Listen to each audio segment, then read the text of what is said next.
Today we are going to see about additive manufacturing. So in the additive manufacturing, it is commonly and worldwide now we are using. In this 3D printing or rapid prototyping, the most common things are FDM printing and sintering method. In that FDM is most widely we are using. So now we are going to see about the case study on that. So can you explain that? Yes, sir. So myself Nishant, I am from the Mechatronics. So I am going to start the case study on 3D printers, basically used in footwear industry.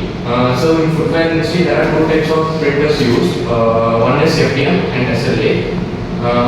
So let me introduce by saying by 2020, the footwear industry led by Additive embraced 3D printings for milestones. In your shoes, there are milestones which are built for your knees and ankles.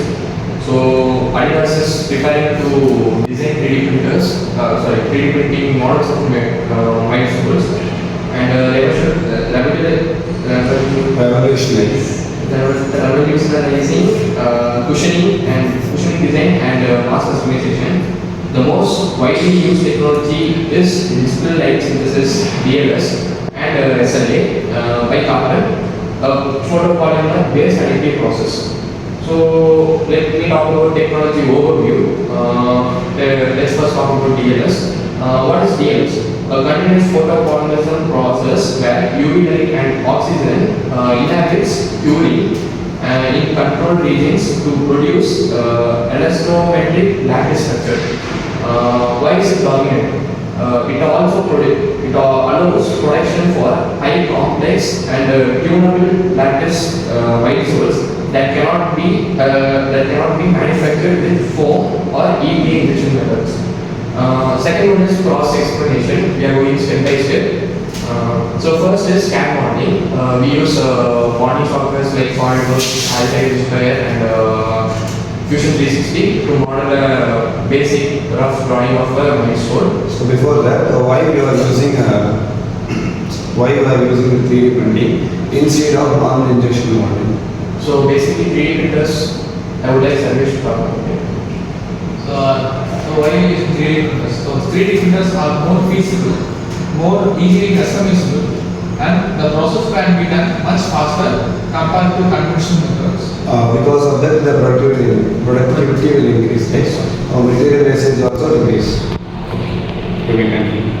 So for the second step, we are talking about process. We want to explain step by step. The first step is that CAD modeling. We model a rough diagram of the milestone. Second one is printing via DLS. So basically, we are going to produce milestones using DLS process. The third step is post processing. When you are printing a model, there are rough edges and the model may be very brittle or very soft. So we use post processing techniques to improve its properties and quality. And the third step is the third thing is advantage of DLS in footwear. So the advantage of DLS in footwear is complex lattice structures. DLS can produce complex structures which helps to build a very customizable footwear. And second is mass customization. When you are building bulk orders, it is easier to customize using DLS process. So what if just talk about limitations of DLS? So can you explain the limitations of DLS? Yes, so DLS is like something. So what it does is it is more accurate than the other process. So what it does is it is more expensive. Whenever we are going to increase accuracy, we are going to sacrifice cost. So this DLS is more expensive process. So if I compare it EVA foam, which is being used conventionally by every company, and the production speed is faster than laser-based system. But comparing to injection molding, it is a bit slower. And material options, if you are going with DLS, the amount of the types of materials we can use is very limited. The constraint is very limited.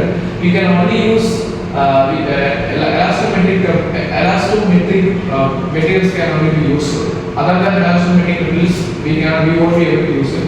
And these products which are made with the help of DLS are very heat sensitive. High temperatures may deform the lattice because the lattice is so complex and elastic. High heat, high temperature can Rise. rise and damage the lattice. So, okay, we conclude this by limitations. We will continue the process and post-processing methods in the next video. Thank you. Thank you. Thank you.